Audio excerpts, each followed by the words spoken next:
It's really, really difficult. You're talking about some terrific athletes who are trying to put him on the ground. They'll come up after the sack on a 2nd and 12. To throw is Brissett. He's going to loft one deep. And got his man complete. And able to rip off a big chunk of yardage before being dropped inside the 40. A big pickup of 38. Back now at FedEx Field. It's the Colts, so they've got the football, but they've got work to do, trailing here as we begin the 4th quarter.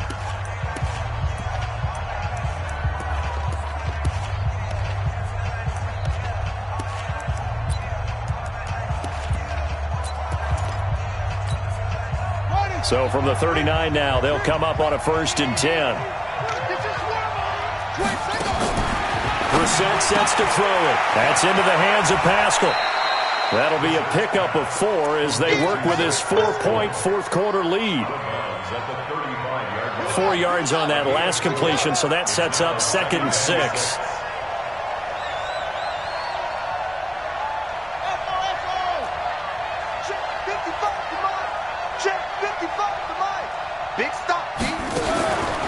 Brissett. Taken in by the tight end Doyle. And he'll be a little shy of the 25 here at the 26-yard line. 9 yards to pick up there, and it's a 1st down. To throw, Brissett. And the tight end is certainly a position built to move the chains because they can control space underneath. If they've got good hands, then, of course, they're a dynamic target. But one other thing is they're right in the sight lines of a quarterback on just about every play. And that makes it easier for the quarterback to pick him out and deliver. On 2nd and 10, Brissett. This is caught. That one goes for 24 yards. Only way to get the lead here, of course, with a touchdown. And that's what they're gunning for on 1st and goal. They'll try to run with Hines. And he takes it in for a Colts score. Taking it in from 2 yards out. And now they have taken a 4th quarter lead. I know we don't talk about it enough, but the intelligence level of the guys up front blocking, the offensive linemen, maybe the smartest guys in football overall. Add in a little bit of athleticism and a whole lot of toughness, you've got a lot to deal with, don't you? That's why the guys in the backfield get them really nice Christmas gifts, right? If they're smart, they do. This is fielded a couple yards deep. And he probably should have stayed in the end zone as he'll muster a return up to only the 14-yard line. The conventional football 101, tells us if you don't get it back to the 20-yard line on a kickoff return, that's a disappointment. But some of these teams, special teams coaches, with approval by the head coach, they give them full authority to go ahead and bring it out and try to be aggressive. Almost what we call the green light, red light theory. Green light means go, red light means stop. Looks like he had green on that play. There to stop it was Darius Leonard. They stay on the ground. Geis again.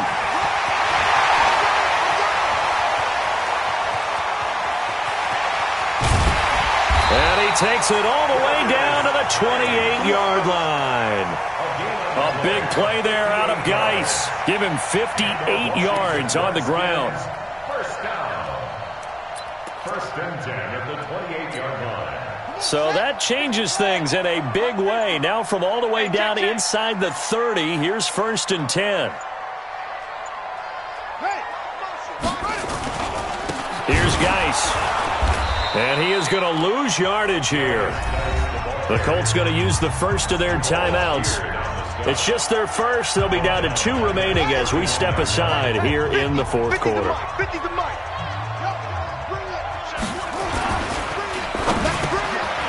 Middle of the field, he's got McLaurin. 8 yards on the completion, but now they face 3rd down.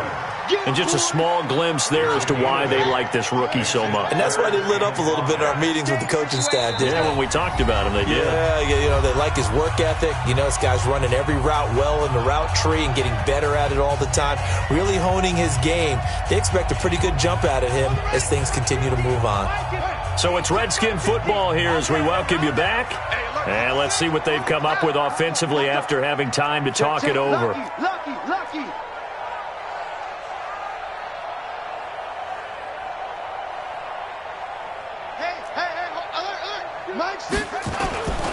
This is Geis. And an alley to run.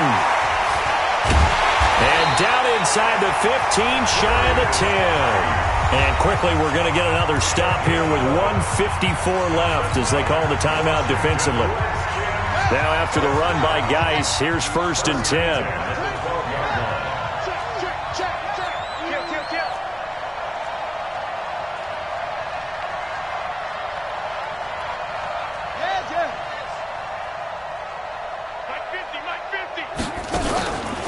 Now a run with Geis. And after the good gain last play, this time they say, as he's going to be stopped behind the line of scrimmage. And now we're going to get a timeout defensively. So another stop, 1:50 left in the football game.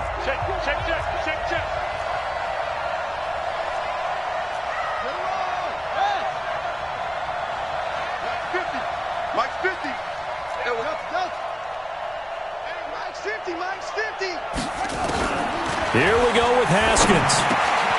That's complete right around the 8. And he'll be brought down this time at the 5-yard line.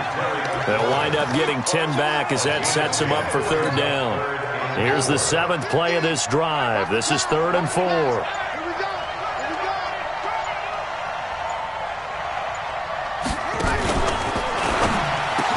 And he is into the end zone for a Washington touchdown. A 5-yard touchdown as his guys have taken the lead here in the final 2 minutes. Wow, I know it's a never-say-never situation, but to me, that looks like that's the one that's going to finish them off. The score that puts them in front here late, but now you got to rally your kick team, don't you, and say the last thing we need is a big return. And what happens is guys get overeager, get out of their lane because they're so excited they want to make the last tackle. You mess up, could come back at you a long way. And he nearly broke that for more, but as it is, they'll start this drive at about the 37-yard line. The Colts come to the line ready to start their next drive. They're down here in a 1-score game, but the time, it's a factor, but it's not a huge factor right now, is it? It's really not, because this amount of time gives them a chance to run their offense, to go through play sequences. And this is what they work on every week in practice, usually on a Friday. They go over this type of a situation, late game situation. What are we going to do when we have the opportunity? They've called these plays a bunch of times. Now's their chance to execute them. Well, they have the opportunity, and he can't get a throw away. He's taken down. The amount of sacks that they've absorbed in this game is absolutely extraordinary. Let's just face it.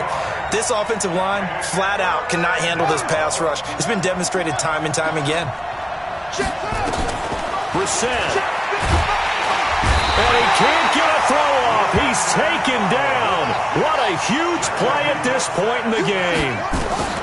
Brissett to throw for it on 4th. That'll be incomplete with 9 seconds now showing on the clock. They had to go for it with such little time remaining, and the Redskins will take control of the football.